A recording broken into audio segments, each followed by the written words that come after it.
Subscribe now and press the bell icon. नमस्कार शिक्षक साथियों और प्यारे बच्चों। अभी लोक शिक्षा संस्थान द्वारा जो दूसरा वाला प्रैक्टिस पेपर गणित के लिए दिया गया है, तो उसमें मैंने आपको इसके पहले वाली वीडियो में 35 प्रश्नों को अवधारणाओं के साथ हल करके दिखाया था। तो मुझे आशा है कि उन लोगों ने उनको देखा होगा और अपनी जो समझ है उसको बढ़ाई होगी, क्योंकि इस तरह के क्वेश्चन जब पेपर में आएंगे तो आप उनको आसानी से सॉल्व कर पाएंगे, क्योंकि यहाँ पे अवधारणाओं पर आधारित होता है। यदि अपन लोग अवधारणाएं क्वेश्चन की समझ जाते हैं तो अपन लोग सवाल को आसानी से कर सकते हैं उसका और सही विकल्प चुन सकते हैं। तो मैंने इसके पहले वाली जो वीडियो थी आपकी, मैंने जो वीडियो तैयार की थी इसके पहले, उसमें 35 क्वेश्चन सॉल्व करा दिए थे और इसके बाद 35 के बाद अब आगे अपन लोग क्वेश्चन सॉल्व करेंगे। यहाँ तक ये क्वेश्चन हो गए थे और अब ये 36वें क्वेश्चन से अपन लोग बात करेंगे। तो मैं देख पा रहे हैं यहाँ पे कि जो 36वें नंबर का जो क्वेश्चन है वो लिखा हुआ है, रोहन ने स्कूल के बाद शाम 4 से 8 बजे के लिए समय सारणी तैयार की। मतलब 4 से 8 बजे यानी कि केवल 4 घंटे के लिए उसने समय सारणी तैयार बनाई है, जो नीचे दिखाई गई है। और कैसे बनाई है कि पढ़ाई के लिए उसने 2 घंटे चुने गए हैं और खेल के लिए 1.5 यानी कि 1.5 घंटा पढ़ाई के लिए, खेल के लिए उसने चुना है और पढ़ाई के लिए 2 घंटे चुने। इसका मतलब 3.5 घंटे ये खर्च होगा इसके। अपन लोग देखें 4 घंटे का जब वो समय सारणी बना रहा है और 3.5 घंटे तो पढ़ाई और खेल में ही खर्च हो गए, तो बचा कितना? आधा घंटा बचा। तो वह बाकी के बचे हुए समय में टीवी देखना चाहता है। अब बाकी का बचा समय कितना है? आधा घंटा है, मतलब 30 मिनट है। तो वो कह रहा है कि 4 से 8 के बीच में कितनी देर तक टीवी देख सकता है। तो इसी बात से कि जब आधा घंटा उसके पास बचा है तो आधा घंटे में ही वो टीवी देखेगा, यानी कि 30 मिनट में इसका आंसर सही होगा। तो ये 36वें प्रश्न का आंसर ए नंबर का जो होगा 30 मिनट वो सही होगा। अब अपन लोग आगे देखते हैं, अगला वाला जो प्रश्न है उसको देखते हैं। 37वें नंबर का जो प्रश्न है उसको देखते हैं। उसमें ये लिखा हुआ है कि नीचे आलेख में दिखाया गया है कि 5 बच्चों के पास कितने पोकेमॉन्स कार्ड्स हैं। ये खेलने वाले प्लेइंग कार्ड्स होते हैं, पोकेमॉन्स कार्ड्स अपन लोग कहते हैं। तो यहाँ पे एक दंड आलेख बना हुआ है और जिसमें 5 दंड बने हुए हैं और ये आड़ी लाइन पर बच्चों के नाम लिखे हुए हैं, अक्षय, सानिया, वीना, दिया और तिलक। और यहाँ पर जो खड़ी लाइन है इस पर पोकेमॉन्स कार्ड की संख्या लिखी गई है, 50, 100, 150, 200, 250 और 300 ये लिखी हुई है। तो कौन से बच्चे के पास कितने कार्ड्स हैं ये अपन लोग यहाँ पर देख सकते हैं। कितना अक्षय का देख रहे हैं 50 है, यहाँ पे 50 कार्ड हैं और सानिया जो है उस पर 150 हैं और बीना के 250 हैं और दिया के 150 कार्ड हैं और तिलक के 200 हैं। तो इस तरह से अपन ने इसमें दंडालेख पर ये लिख लिया, टॉप पर इसी चोटी पर लिख ली वैल्यू, तो इसको समझने में आसानी हो जाती है फिर अपन को। अब यहाँ पे पूछ क्या रहे हैं, वो पूछ ये रहे हैं कि बीना और दिया के पास कुल मिलाकर कितने कार्ड्स हैं। तो सिंपल सी बात है, बीना जो है, बीना और दिया के पास, तो बीना जो है उसमें 250 कार्ड है उसके पास और दिया जो है उसके पास 150 कार्ड है। तो कुल मिलाकर कितने कार्ड हो जाएंगे? 250 और 150 400 हो जाएंगे। तो बीना और दिया के पास कुल मिलाकर 400 कार्ड्स हैं। तो दैट मीन्स इसमें जो आंसर है सी नंबर का आंसर है, जो 37वें प्रश्न का जो सी नंबर का आंसर है 400, वो सही है। अगले प्रश्न पर जाते हैं अपन लोग। अगला प्रश्न है अपना 38वें नंबर का जो प्रश्न है वो देखते हैं अपन लोग। तो उसमें 38वें नंबर के प्रश्न में क्या दिया है, इसमें लिखा है कौन सी परिस्थितियों में एक चतुर्भुज जो होता है समांतर चतुर्भुज होगा। तो देखते हैं ये 4 ऑप्शन इसमें दिए गए हैं। पहले मैं बात यहाँ बता दूं कि समांतर चतुर्भुज की बात होती है तो एक बात ध्यान रखना होता है अपन को कि उसमें जो आमने सामने की भुजाओं के दोनों जोड़े यानी दोनों युग्म जो होते हैं वो समांतर भुजाओं के युग्म होते हैं, यानी कि आमने सामने की भुजाएं समांतर, एक युग्म यू हो जाएगा। इसी चित्र बनाया गया है और आमने सामने का एक ही, कहने का मतलब समांतर भुजाओं के 2 युग्म उसमें होना ज़रूरी होता है समांतर चतुर्भुज में। तो अब अपन देखते हैं कौन सा इसमें से आंसर सही होगा। यदि उनकी आश्रय भुजाओं की कोई एक जोड़ी बराबर हो, ये लिखा हुआ है। यदि उनमें समांतर भुजाओं की कोई एक जोड़ी हो, यदि उनके 2 आश्रय कोण बराबर हों, यदि उनमें समांतर भुजाओं की 2 जोड़ियाँ हों। तो ये अपन देख सकते हैं जो मैंने बताया आपको, समांतर चतुर्भुज में समांतर भुजाओं के 2 युग्म रहते हैं। तो इसका मतलब ये डी वाला जो है आंसर है इसका सही है कि यदि उसमें समांतर भुजाओं की 2 जोड़ियाँ हों तभी उसे अपन लोग समांतर चतुर्भुज कहेंगे। तो 38वें प्रश्न का जो उत्तर है वो डी नंबर का सही है। अब अपन लोग अगले वाले प्रश्न पर आते हैं। 39वें नंबर का जो प्रश्न है, 39 नंबर का जो प्रश्न है उसको देख लेते हैं। तो उसमें लिखा है कि अगर एक गोली की त्रिज्या 10 सेंटीमीटर है तो उसका कुल पृष्ठीय क्षेत्रफल कितना होगा। तो सिंपल सी बात है कि गोली की त्रिज्या 10 सेंटीमीटर यानी आर का मान तो 10 हो गया। तो गोले का अपन को पृष्ठीय क्षेत्रफल पता करना है। तो गोले का जो पृष्ठीय क्षेत्रफल है उसका सूत्र 4 पाई आर स्क्वायर होता है। आर की वैल्यू आपकी 10 है तो आर की जगह अपन लोग 10 रख देंगे। तो ये यहाँ 10 जब रखेंगे 10 का स्क्वायर है यानी कि 100 हो जाएगा ये, और 100 का जब 4 से मल्टीप्लाई होगा तो ये 400 हो जाएगा यानी 400 पाई आ जाएगा। तो ये गोले का जो पृष्ठ है वो 400 पाई वाला है। तो इसमें देखते हैं कौन सा है। चारों ऑप्शन में से ये जो पहला वाला है ए नंबर का ऑप्शन वो 400 पाई सेंटीमीटर स्क्वायर है। इसका मतलब 39वां जो प्रश्न है उसका उत्तर ए नंबर का है 400 पाई सेंटीमीटर स्क्वायर। अब ये 40वां प्रश्न आता है। 40वें प्रश्न को देखते हैं अपन लोग कि 5 मैचों वाली एक क्रिकेट श्रृंखला में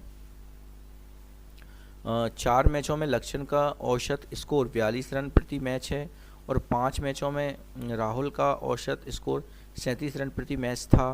तो इस श्रृंखला में किसने सबसे ज़्यादा रन बनाए और कितने ज़्यादा बनाए, ये बात यहाँ पे आती है। तो निश्चित बात है कि जब 5 मैच हुए हैं और 5 मैचों में से जो लक्ष्मण है उसने 4 मैचों में 42 रन औसत में बनाए हैं। तो इसका मतलब पहले अपन लोग इसमें लक्ष्मण के रन, जो लक्ष्मण है उसके रन पता कर लेते हैं कितने रन बनाए। तो यहाँ पे 4 मैच खेले हैं उसने और औसत कितना उसका 42 है। तो 4 का और 42 का जब गुणा करेंगे तो लक्ष्मण का औसत मिलाकर मतलब 4 मैचों में जब औसत का अपन मल्टीप्लाई करेंगे तो लक्ष्मण के कितने रन लक्ष्मण ने बनाए वो आ जाएंगे यहाँ पर। तो लक्ष्मण के रन हो जाएंगे अपने 42 गुणे 4 यानी 168। फिर ऐसे ही 5 मैचों में राहुल ने औसत बनाया है 37 का। तो 37 का मल्टीपल अपन लोग 5 में कर देंगे तो ये राहुल के रन आ जाएंगे 37 गुणे 5 यानी 185। तो साफ साफ दिख पा रहा है कि लक्ष्मण के जो रन हैं और राहुल के जो रन हैं, तो राहुल के रन ज़्यादा हैं, दिख रहे हैं आपको 185 हैं और ये 168 हैं। तो यहाँ 17 रन ज़्यादा है राहुल के। तो सिंपल सी बात है। तो इसमें आंसर ये जो सी नंबर का आंसर है, राहुल ने 17 रन ज़्यादा बनाए, ये वाली बात सही है। यानी कि 40वें नंबर का जो प्रश्न है उसका आंसर सी नंबर का सही है। आगे बढ़ते हैं। 41वें नंबर का जो प्रश्न है उसमें लिखा है संख्या रेखा पर सूचक किस परिमेय संख्या को दिखा रहा है। मतलब यहाँ पे जो एरो बना हुआ है उस पर क्या है। तो हम लोग जानते हैं कि जीरो के लेफ्ट साइड संख्याएं जब आती हैं वो नेगेटिव आती हैं और जीरो के राइट साइड संख्या रेखा पर जो नंबर आते हैं वो सब पॉजिटिव आते हैं। तो निश्चित है कि ये जीरो के लेफ्ट साइड बना हुआ है एरो, इसका मतलब नेगेटिव साइन होगा, नेगेटिव साइन वाला नंबर होगा। तो यहाँ देख सकते हैं आप लोग 0 से -1 के बीच में नंबर है तो 0 के बाद ही आएगा, यानी कि अपन देख सकते हैं नेगेटिव है। तो अपन देख सकते हैं इसमें जो लाइन खिंची रहती है 10 लाइन इसके बीच में खिंची हुई है, हर एक लाइन एक पॉइंट को बताती है, मतलब 0.1 0.2 0.3 ऐसे बताती है।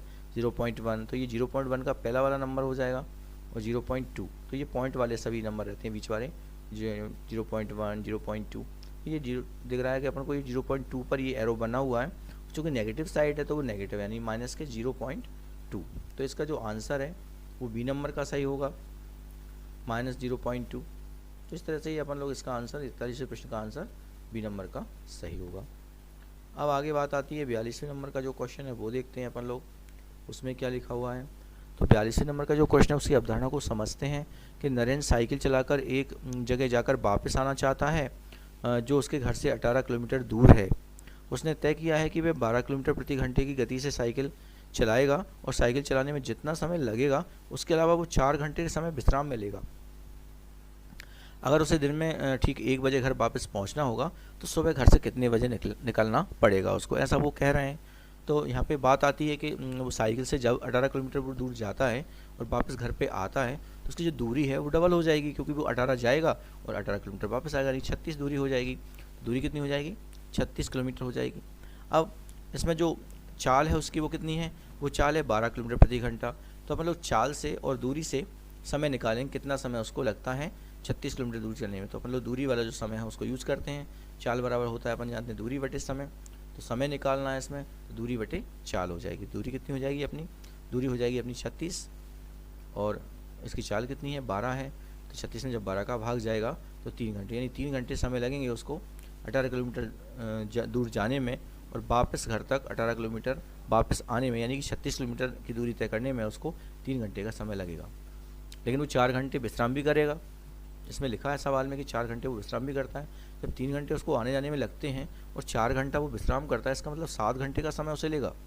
7 घंटे का समय उसे वो घर पे वापस आने के लिए ले रहा है।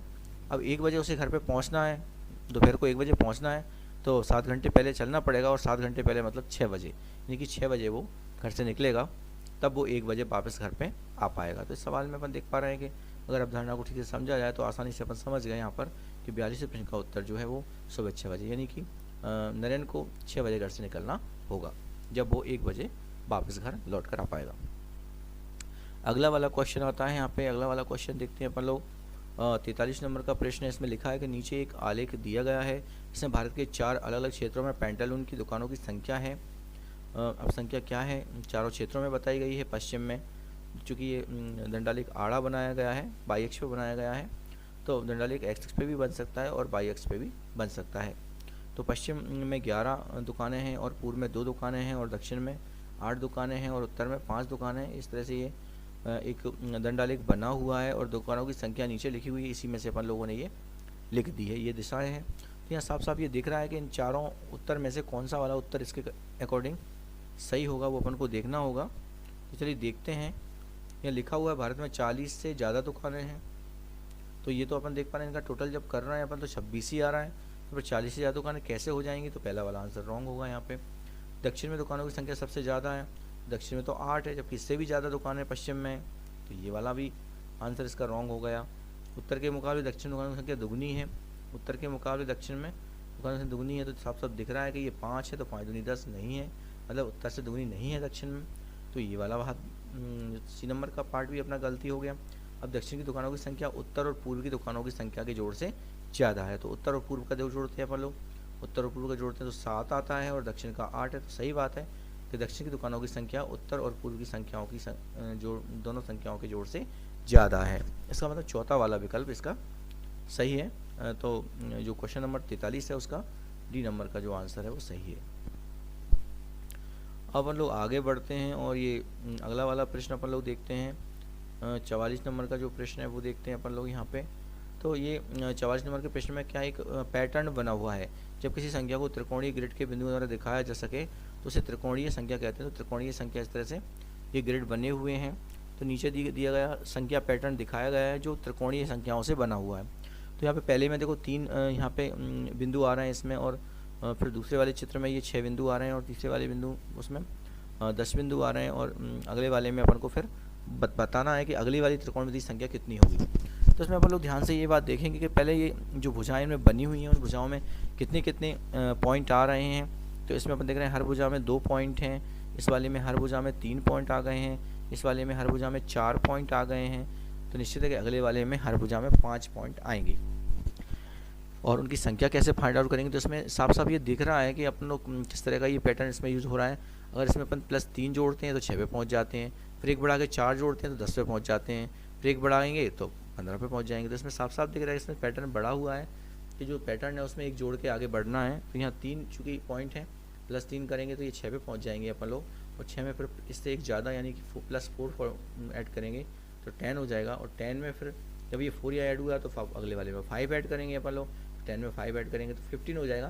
तो अगले वाले में जो त्रिकोणमितीय संख्या आएगी वो 15 आएगी, 15 आएगी। तो इसमें जो आंसर है वो ए नंबर का जो है 15 वो सही है, यानी अगला वाला जो डिज़ाइन बनेगा उसमें जो पॉइंट आएंगे वो 15 आएंगे, जवाब इसका उत्तर ए वाला सही है। अब अगला प्रश्न आता है 45वां जो प्रश्न है वो देखते हैं अपन लोग। उसमें लिखा हुआ है कि नीचे बने हुए 4 आकारों को ध्यान से देखना है अपन को। इसमें 4 आकृतियाँ बनी हुई हैं और एक 10 बाई 10 का एक ये वर्ग बना हुआ है जिसके अंदर आकृतियाँ बनी हुई हैं, और हर एक अंदर जो छोटा सा वर्ग बना हुआ है वो इकाई को दर्शा रहा है यहाँ पे। तो ये बताना है कि इन आकृतियों में कौन सी ऐसी आकृतियाँ हैं 2 जिनका परिमाप तो सेम है, परिमाप तो समान, लेकिन क्षेत्रफल अलग है। तो देखते हैं अपन लोग इसमें कौन कौन सी आकृतियों का परिमाप सेम है। इसका परिमाप देखते हैं पहले। ये 2 नंबर की आकृति का तो ये 4 यहाँ पे हो जाएंगे, 4 यहाँ, 4 दूनी 8 और 2 10 परिमाप निकल रहा है इसका। फिर इसमें देखते हैं तो 3 ये हो जाएंगे, 3 ये हो जाएंगे 6, और 2 और 2 4 10। इन दोनों का जो परिमाण है वो अपन देख पा रहे हैं, परिमाप वो समान है 2 और 4 का। अब क्षेत्रफल देखते हैं तो क्षेत्रफल निकालते हैं लंबाई गुणित चौड़ाई से, तो 2 एकम 2, इसका क्षेत्रफल 2 आएगा, और यहाँ पे ये 4 दूनी 8 हो जाएगा। यहाँ पे क्या हो जाएगा, ये अपन देख पा रहे हैं कि इस पर दूसरी वाली जो आकृति है उसमें 4 हैं, ये 4 पॉइंट हैं, तो 4 एकम 4, तो 4 इसका क्षेत्रफल हो जाएगा। और इसमें 3 ऐसे में है, 2 ऐसे में है, 4 दूनी 8 हो जाएगा। तो यहाँ पर देख पा रहे हैं कि पहली आकृति का परिमाप 10 निकला और क्षेत्रफल 4 निकला। चौथी आकृति का परिमाप 10 निकला और क्षेत्रफल 8 निकला। तो ये दोनों आकृतियाँ ऐसी हैं जिनका परिमाप तो समान है लेकिन क्षेत्रफल भिन्न भिन्न है। तो इस सवाल का जो आंसर होगा वो 2 और 4 होगा, यानी कि 45% का आंसर सी नंबर का सही है, जिसमें लिखा है 2 और 4। अब अपन लोग अगले वाले प्रश्न पर आते हैं, जो 46 नंबर का प्रश्न है उसको देखते हैं। तो 46 नंबर का जो प्रश्न है उसमें क्या लिखा हुआ है, नीचे तालिका में एक कक्षा के 80 विद्यार्थियों के 100 में से प्राप्तांक दिए गए हैं, मतलब एक अंक वाला हिस्सा है और एक विद्यार्थियों वाला एक बारंबारता बंटन दिया गया है। विद्यार्थियों की संख्या दी गई है, मतलब 0 से 15 तक 6 विद्यार्थी हैं, और जिन्हें 15 से 30 नंबर आते हैं वो 13 हैं, 30 से 45 आते हैं वो 17 हैं, और 45 से 60 आते हैं वो 24 विद्यार्थी हैं, और 60 से 75 आते हैं वो 16 विद्यार्थी हैं, और 75 से ज़्यादा जो नंबर आते हैं जिनके वो 4 विद्यार्थी हैं। तो यहाँ पे बात क्या आती है, बात ये आती है जब इनको टोटल किया गया, इन विद्यार्थियों की संख्या को जोड़ा गया तो ये 80 आया, 80 आया। अब बात क्या आती है यहाँ पे कि एक विद्यार्थी को यदि अध्यक्ष चुना जाता है, इसकी क्या प्रायिकता होगी कि उसे 60 या 60 से ज़्यादा अंक मिले। तो बात अब यहाँ पे ये आती है कि अपन को इसमें प्रायिकता पता करनी है, प्रोबेबिलिटी पता करनी है। तो अपन देख रहे हैं कुल इसमें जो विद्यार्थी हैं वो NS का नंबर हो गया, सैंपल स्पेस में नंबर की संख्या हो गया, यानी NS हो गया 80, कुल जो संख्या है वो NS का मान हो गया। अब घटना क्या है, अपनी घटना ये है कि 60 से ऊपर अंक आना चाहिए उस बच्चे के, ये घटना है। तो 60 से अंक ऊपर आने की घटना अगर अपन लोग A मानते हैं तो 60 से ऊपर अंक कितने आते हैं, 16 ये आते हैं और 4 ये आते हैं, यानी 20 आते हैं। तो जो घटना है अपनी वो NA का मान 20 हो जाएगा, क्योंकि वो 60 से ऊपर कह रहे हैं ना, तो 60 से ऊपर में ये भी आएगा और 75 से ज़्यादा वाला भी आएगा, यानी कि 16 और 4 20, तो 20 NA का मान हो जाएगा। फिर अपन जानते हैं जो प्रायिकता निकालते हैं उसमें NA बटे NS होता है फार्मूला, तो ये 20 बटे 80 हो जाएगा, यानी कि अपन देख रहे हैं इस सवाल में 20 बटे 80 वाला जो आंसर सही है, यानी कि दूसरा वाला इसका B नंबर का 20 बटे 80 जो है प्रायिकता वो सही है। तो 46 का उत्तर B नंबर का सही है। फिर अपन आगे आते हैं, फिर एक देख पा रहे हैं एक पाई चार्ट बना हुआ है, इसे वृत्तीय चार्ट भी कहते हैं। विभिन्न मद यहाँ पे ये अलग अलग पार्ट बनाए गए हैं इसमें। तो किसी कक्षा के छात्रों से सवाल पूछा गया है कि आप अक्सर कितनी बार कसरत करते हो। नीचे दिखाई गई तालिका में छात्रों ने उत्तर दिए हैं और उन उत्तरों को टुकड़ों में विभाजित करके एक वृत्ताकार चक्ति पे बनाया गया है, यानी कि पाई चार्ट जैसा बनाया गया है। तो यहाँ पे जो अलग अलग पार्ट्स हैं, ये काला वाला हिस्सा है ज़्यादा वाला, इसमें महीने में एक बार वाली स्थिति वाले बच्चे हैं, और इसमें जो ग्रीन वाला है, हरा वाला है, 2 दिन में एक बार करने वाले बच्चों की संख्या है, और कभी नहीं करते वो ये वाला है, और हफ्ते में एक बार करते हैं उनका ये सफ़ेद वाला चार्ट है, और जो रोज़ करते हैं कसरत उनका ये रेड वाला चार्ट है। तो ऐसे ये डिवाइड कर रखा है। अब ये उत्तर क्या चाहते हैं अपन को इस प्रश्न में, वो चाहते हैं कि इनमें से सबसे कम चुना गया उत्तर कौन सा है, मतलब सबसे कम कौन से बच्चे हैं। तो अपन देख पा रहे हैं कि ग्रीन वाला जो पार्ट है वो छोटा है, 2 दिन में एक बार, 2 दिन में एक बार वाले जो बच्चे हैं उनकी संख्या बहुत ही कम है। चित्र से भी अपन को दिख रही है कि इन्हीं की संख्या कम है, तो 2 दिन में एक बार जो कसरत करते हैं उनकी संख्या कम है। तो अपन देखते हैं इसमें उत्तर कौन सा सही आएगा, तो ये D वाला उत्तर सही होगा, 2 दिन में एक बार। अब अपन लोग आगे बढ़ते हैं और अपन देखते हैं 48 नंबर का जो क्वेश्चन है उसको देखते हैं। तो 48 नंबर के क्वेश्चन में लिखा है कि रेखा L लंबाई का अनुपात रेखा M के मुकाबले लगभग खाली स्थान। तो यह सिंपल सी बात ये है कि वो ये कह रहे हैं कि L और M का अनुपात क्या है, ये जानना चाह रहे हैं। तो L अपन देख रहे हैं एक रेखा बनी हुई है और M उसके पास एक और रेखा बनी हुई है, लेकिन अपन को यहाँ दिख रहा है साफ साफ कि L जो है उस पूरी L रेखा की 1/3 है, मतलब उसके 3 बार अगर M को जोड़ा जाएगा तो वो L के बराबर तब हो पाएगा। चित्र में अपन को दिख रहा है, इसका मतलब L जो है वो M से 3 गुना है, यानी कि L = 3M हो जाएगा, और M का मान जब नीचे जाएगा तो ये 3 रह जाएगा, और बटे में अपन लोग 1 लगा सकते हैं। तो L अनुपात M = 3:1 हो गया, यानी कि LM का जो रेशियो है वो 3:1 हो गया। तो यही वो चाहते थे यहाँ पे। तो देखते हैं कौन सा अनुपात सही है इसमें। तो A नंबर का जो लिखा है 3:1, ये वाला आंसर इस सवाल का सही होगा। अब अपन लोग आगे बढ़ते हैं। तो बच्चों, अवधारणाओं को अगर अपन लोग समझते रहें और अवधारणाओं से सवाल करते हैं तो उस जैसे कई सवाल फिर अपन लोग पेपर में सॉल्व कर सकते हैं, क्योंकि अवधारणा तो अपन को आती है ना उस टाइप के सवालों के लिए। तो अवधारणा मोस्ट होती है, अगर अवधारणा को अपन क्लियर समझ लेते हैं किसी भी चैप्टर में सवाल के लिए, तो उस अवधारणा से कनेक्टेड सवालों को अपन लोग आसानी से सॉल्व कर सकते हैं। तो 49वां प्रश्न जो है वो देखते हैं। यहाँ पर 1/5 पे घात 4 लिखा हुआ है और फिर उसका पावर 1/2 लिखा हुआ है।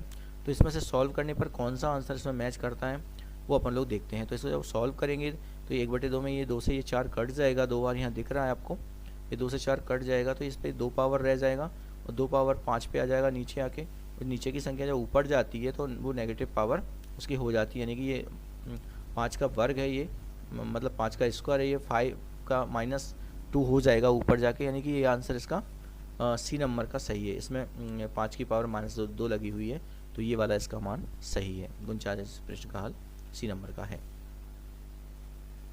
फिर अपन आगे बढ़ते हैं और अपन देखते हैं 50वें नंबर का जो प्रश्न है उसको देखते हैं।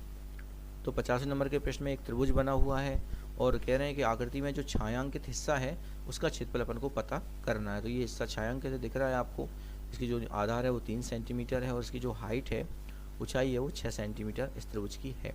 तो वो चाहते क्या है, वो ये चाहते हैं कि जो छायांकित वाला भाग है, जो क्षेत्रफल त्रिभुज बना हुआ है छायांकित वाला, उसका क्षेत्रफल कितना होगा। तो सिंपल सी बात है कि जब अपने पास ऊंचाई रहती है और आधार रहता है तो त्रिभुज के क्षेत्रफल का जो फार्मूला होता है वो होता है 1/2 आधार गुणित ऊंचाई। यानी कि आधार अपना कितना है, आधार यहाँ 3 काम कर रहा है इस जगह पर, ऊंचाई इसकी हाइट जो है ज़मीन से, मतलब इसके आधार से कितनी है, 6 है, तो आधार गुणित ऊंचाई यानी 6 गुणित 3 गुणित 6 हो जाएगा।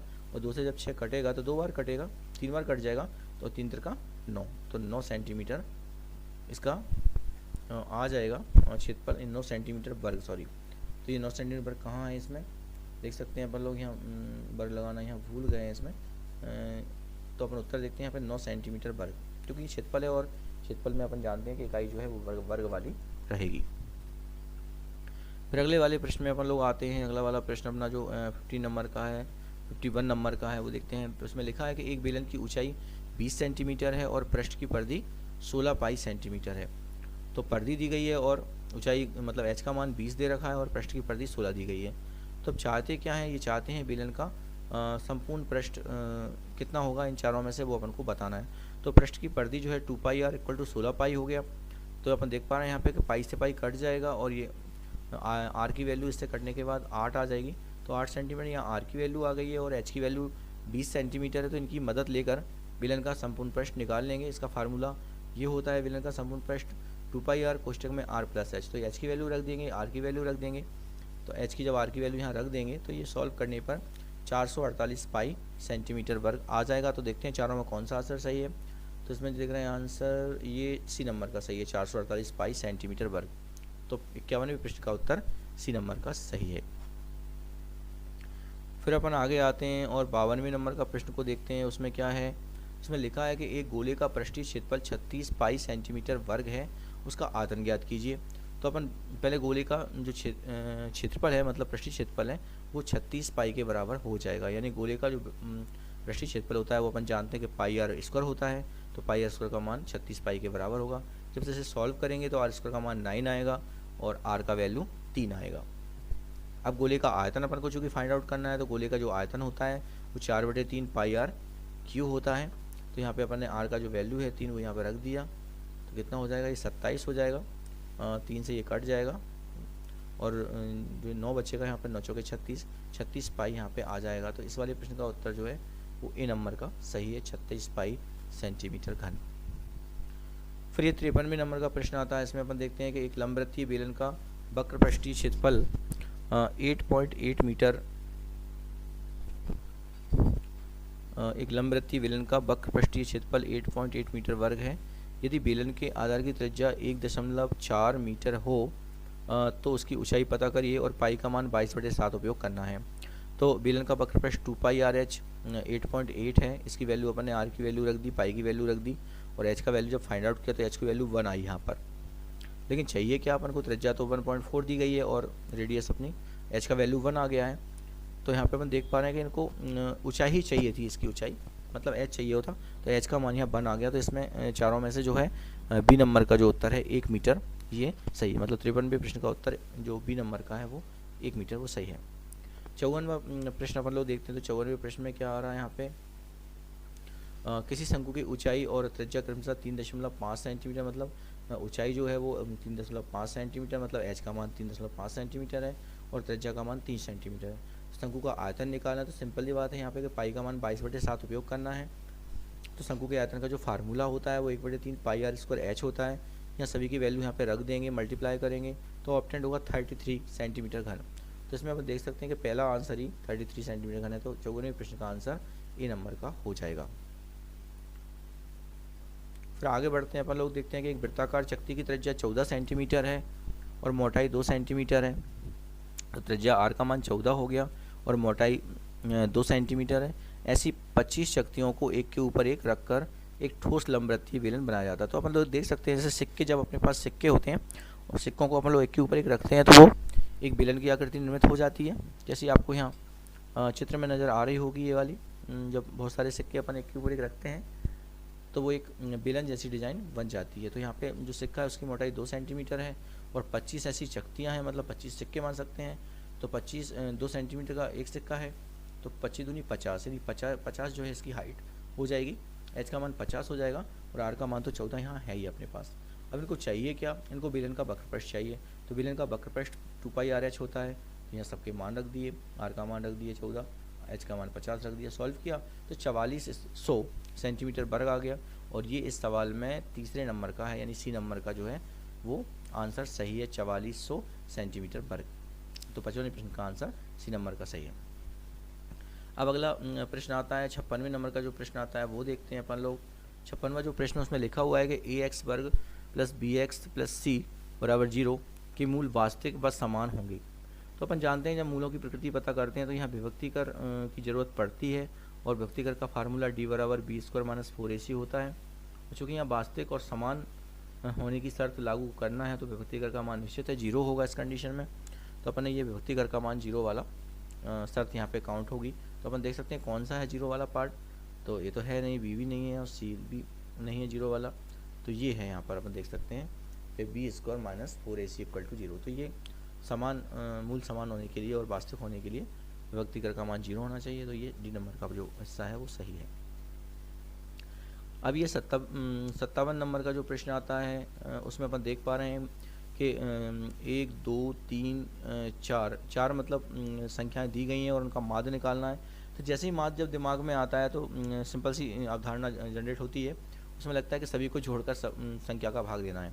तो सही बात है, ये वाला इसको देख सकते हैं अपन लोग, इन चारों को जोड़ेंगे, आंकड़ों का योग और आंकड़ों की संख्या, यानी आंकड़ों का योग अपन जब ऊपर करेंगे इनको आंकड़ों को जोड़ देंगे और आंकड़ों की संख्या 4 है। तो अपन ने देखा ऊपर ए पार्ट कट जाएगा ए से और 3a कट जाएगा 3a से, तो यहाँ 8x/4 बचेगा। तो 4 से जब 8x में भाग देंगे तो 2x आएगा, यानी कि इस सवाल का जो आंसर है 57 नंबर के प्रश्न का जो आंसर है वो बी नंबर का है 2x। अब जो 58 नंबर का जो प्रश्न है उसमें लिखा है कि कौन सा कथन सत्य है। तो यहाँ पे देख पा रहे हैं अपन लोग के 4 कथन यहाँ पे लिखे हुए हैं। 2 परिमेय संख्याओं का योग सदैव परिमेय होता है, तो ये तो सही है। क्योंकि यहाँ पे असत्य वाला कथन पूछ रहे हैं। प्रत्येक पूर्णांक परिमेय संख्या होती है, ये भी सही बात है, क्योंकि पूर्णांक संख्याओं से ही परिमेय संख्याएं बनती है, ये भी सही बात है।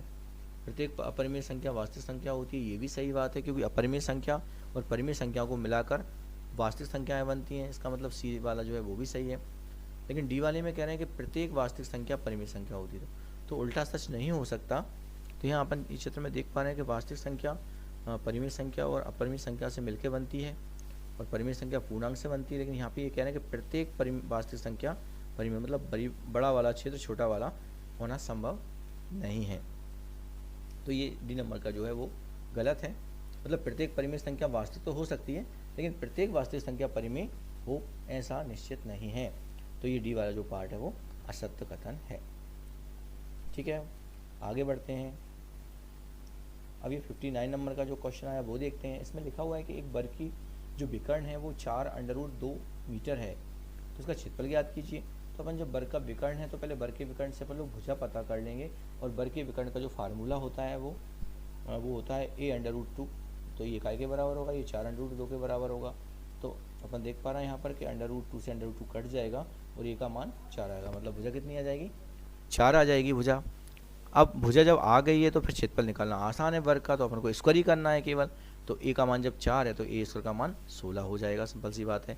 तो इस वर्ग का क्षेत्रफल 16 मीटर वर्ग आ जाएगा। तो इसमें आंसर आपका सी नंबर का सही है। तो 59वें प्रश्न का आंसर जो सी नंबर का है वो सही है।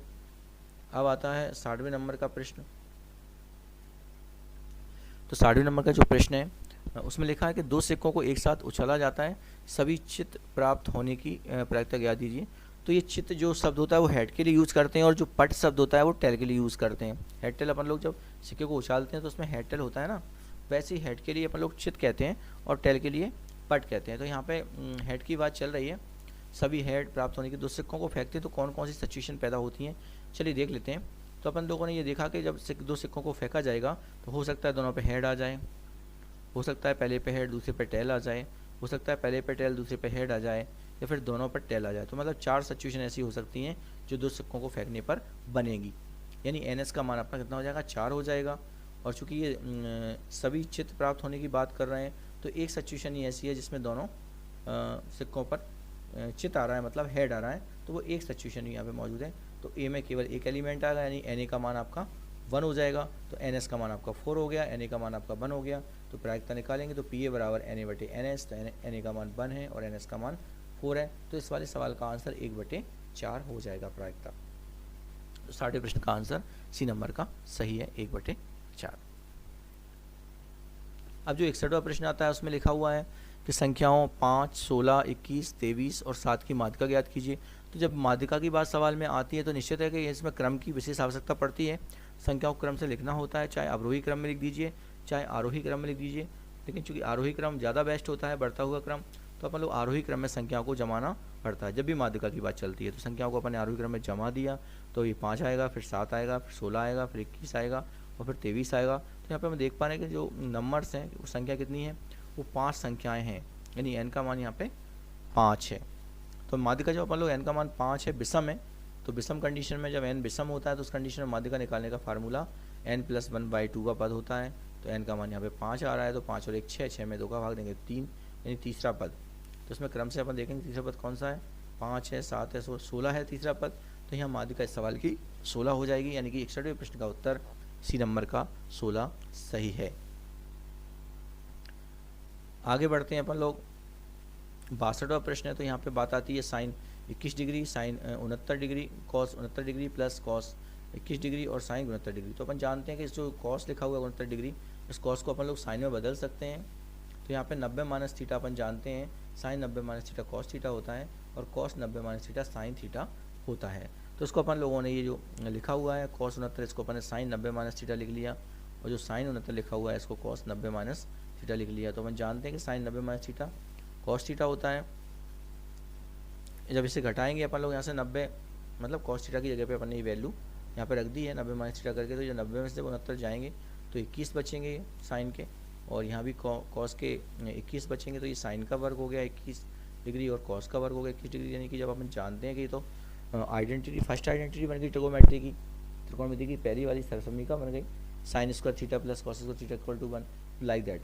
वैसा ही है sine square 21 degree plus cos square 21 degree बराबर 1। तो यहाँ पे इस सवाल का उत्तर 1 आएगा, यानी कि 62वें प्रश्न का उत्तर उसी नंबर का है, ये वो सही है।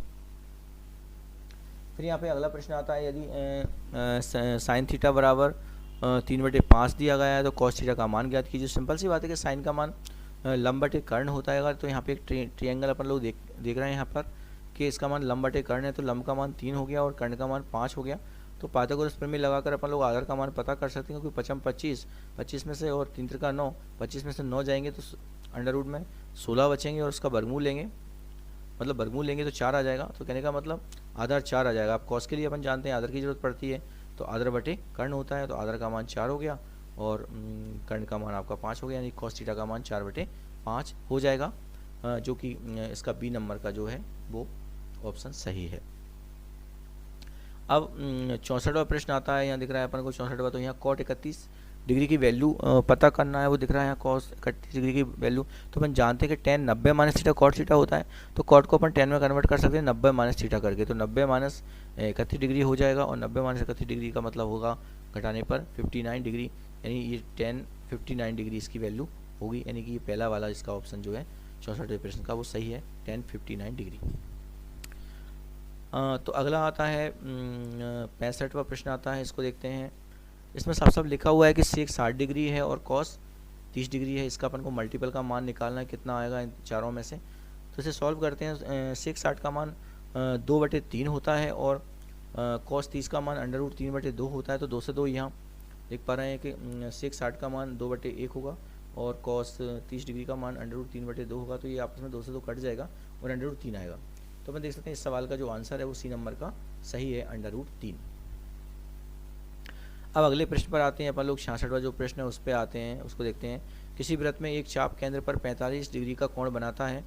यदि वृत्त की त्रिज्या 44 सेंटीमीटर है तो चाप की लंबाई क्या होगी। तो यहाँ पे हम देख पा रहे हैं कि किसी वृत्त में एक चाप केंद्र पर 45 का कोण बनाता है और वृत्त की त्रिज्या 14 सेंटीमीटर है, तो चाप की लंबाई क्या होगी। तो एंगल थीटा का मान 45 डिग्री हो जाएगा और त्रिज्या का आर का मान 14 डिग्री हो जाएगा। तो अपन लोग जानते हैं कि जब इस तरह से वृत्त में ये सिचुएशन रहती है तो ये एक तरह से चाप की लंबाई पता करने के लिए एक फार्मूला होता है, θ/360 डिग्री गुणित 2πr।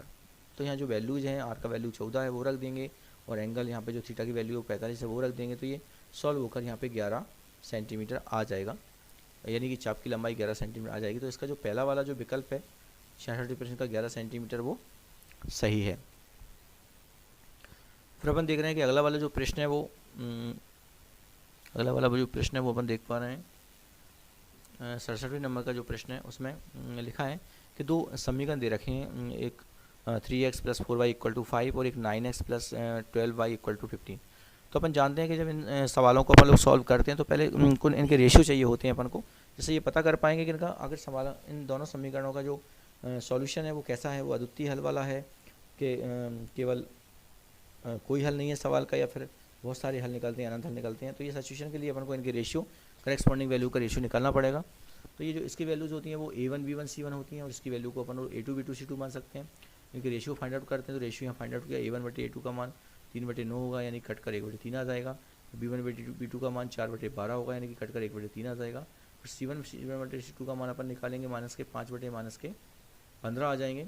मतलब ये इसको लेफ्ट साइड लेगा सब वैल्यूज़ को, तो ये -5 लिखेंगे और ये -15, तो ये आपका 1/3 आ जाएगा। तो देख पा रहे हैं कि सभी वैल्यू सेम आ गई हैं यहाँ पर, और अपन जानते हैं कि सभी वैल्यू जब सेम रहती हैं, ये वाली a1/a2 = b1/b2 = c1/c2 जब बराबर रहता है तो ये अनंत हल वाली सिचुएशन रहती है, अनंत हल वाली कंडीशन रहती है। तो इस सवाल में बात आती है कि इस सवाल के अनंत हल हैं, यानी कि डी नंबर का जो ऑप्शन है वो सही है।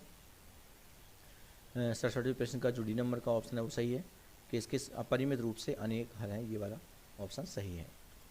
अब 68वां प्रश्न आता है, इसमें लिखा हुआ है कि बहुपद 3x² + 7x - 2 के शून्यकों का गुणनफल कितना होगा। तो यहाँ निश्चित है कि कोई वर्ग समीकरण रहता है या फिर कोई बहुपद रहता है 2 घात वाला, तो उसमें जो मल्टीपल्स रहते हैं वो a का मान, b का मान और c का मान ये रहते हैं। जैसे वर्ग समीकरण में रहते हैं वैसे ही a का मान 3 है यहाँ पे, b का मान 7 है और c का मान ऋण 2 है। तो अपन जानते हैं शून्यकों का जो गुणनफल का फार्मूला होता है वो होता है c/a, c का मान यहाँ पे -2 रख देंगे अपन लोग और a का मान 3 रख देंगे। तो निश्चित है कि इसके शून्यकों का जो गुणनफल है वो -2/3 आ जाएगा, यानी कि -2/3 डी नंबर का, यानी कि 68वें प्रश्न का उत्तर डी नंबर का सही है, -2/3। अब ये 69वें नंबर का प्रश्न आता है कि यदि एक वृत्त की दो त्रिज्याओं के बीच का कोण 120 डिग्री है तो इन दोनों त्रिज्याओं के सिरों पर खींची गई स्पर्श रेखाओं के बीच कितना कोण बनेगा। तो सिंपल सी बात है, वृत्त की अपन किसी बाह्य बिंदु से जब वृत्त पर स्पर्श रेखाएँ खींचते हैं और उनको त्रिज्याओं से मैच भी करते हैं अंदर, तो एक चतुर्भुज जैसी आकृति निर्मित वहाँ पर हो जाती है। और अपन जानते हैं कि स्पर्श रेखाएँ हमेशा त्रिज्या पर लंब होती, तो यहाँ पर 90 का एंगल बनेगा और इस दूसरे वाले कोने पर भी 90 का एंगल बनेगा। तो 90 90 180, तो ये दोनों एंगल हो ही जाएंगे इस चतुर्भुज में। तो बाकी चतुर्भुज में दो एंगल बचे हुए हैं और एक एंगल अपन को 120 दिया है 120, तो बचा हुआ एंगल कितना बचेगा, 60 ही बचेगा, क्योंकि इनका एंगल आमने सामने का योग जब उनका 180 हो चुका है तो बचे हुए दो जो एंगल हैं 120, तो बचा कौन सा 60 और बचेगा, यानी कि ये जो 120 के सामने का कोण है वो 60 डिग्री होगा। और सवाल में वो अपन से यही कह रहे हैं कि त्रिज्याओं के स्तरों पर खींची गई स्पर्श रेखाओं के बीच का कोण कितना है। तो सिंपल सी बात है कि 60 डिग्री है। तो इस चतुर्भुज का जो नियम होता है चारों कोणों का योग एक 360 डिग्री होता है, उसका प्रयोग करके अपन लोगों ने ये वैल्यू निकाली 120 डिग्री। अब अपन लोग आगे देखते हैं, यहाँ पे अगला वाला जो प्रश्न आता है वो देखते हैं।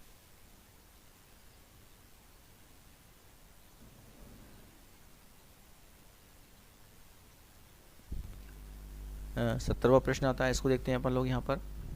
तो एक बेलनाकार बर्तन के आधार की परिधि जो है 132 सेंटीमीटर है और उसकी ऊंचाई 25 सेंटीमीटर, मतलब एच की वैल्यू 25 है और बर्तन में कितने लीटर पानी आएगा। पाई का मान अपन को 22/7 उपयोग करना। तो सिंपल सी बात है कि जब आधार की परिधि दी गई है तो आधार मतलब एक वृत्त होता है और वृत्त का जो परिधि होता है वो 2πr होता है, तो 2πr का मान 132 है। तो इसमें जब पाई का मान अपने 22/7 रखा और सॉल्व किया तो आर का वैल्यू यहाँ पे 21 आया, 21 आया आर का वैल्यू। अब क्या निकालना है अपन को, अब इसका निकालना है अपन को कि बर्तन में कितना पानी आएगा, दैट मीन्स आयतन फाइंड आउट करना है। तो यहाँ बेलन का जब आयतन निकालेंगे अपन लोग, बेलनाकार बर्तन का आयतन निकालेंगे तो πr स्क्वायर h होता है, तो यहाँ आर का वैल्यू रख देंगे 21 और h का वैल्यू 25 है। जब सॉल्व करेंगे तो ये आपका सॉल्व करने के बाद 34,650 सेंटीमीटर घन आएगा, यानी 34,650 सेंटीमीटर घन इसका आयतन आएगा। लेकिन चूँकि ये आयतन यहाँ पे ये लीटर में उत्तर दिया गया है तो लीटर में कौन सा होगा, तो अपन जानते हैं कि घन सेंटीमीटर में 1000 का भाग अगर अपन दे देंगे तो वो लीटर बन जाएगा। तो इसमें वैल्यू में अपन लोगों ने 1000 का यहाँ भाग दे दिया तो वो लीटर में कन्वर्ट हो गया, यानी 34.65 लीटर इसका आंसर आया। बर्तन में इतना पानी आएगा, जो भी चीज़ है वो इतनी आएगी। तो यहाँ कहने का मतलब ये कि इसमें जो आंसर है वो सी नंबर का सही है, 34.65 लीटर। तो 70 प्रश्न का आंसर ये हुआ। तो दोस्तों ये आपने देखा कि इस तरह से मैंने जी बाकी जो बचे हुए द्वितीय अभ्यास प्रश्न पत्र जो था नेस का गणित का, उसके मैंने जो बचे हुए 35 क्वेश्चन अवधारणाओं के साथ सॉल्व किए, आपको समझ में आए होंगे। और जब आप इनको देखेंगे, इन वीडियो को देखेंगे तो आपको इनकी अवधारणाओं के साथ साथ इनके आंसर सही विकल्प चुनने में आसानी होगी। तो अगर आपको ये वीडियो अच्छी लगी हो तो निश्चित ही आप अपने साथियों को इस वीडियो को शेयर करेंगे, और अगर शिक्षक साथी हैं तो वो बच्चों को ये वीडियो शेयर करेंगे और बच्चों से इनको देखने के लिए कहेंगे, जिससे बच्चे नेस के पेपरों को आसानी से सॉल्व कर पाएँ और उनकी अवधारणाओं को समझ के सही विकल्प का सही चुनाव कर पाएँ। धन्यवाद साथियों।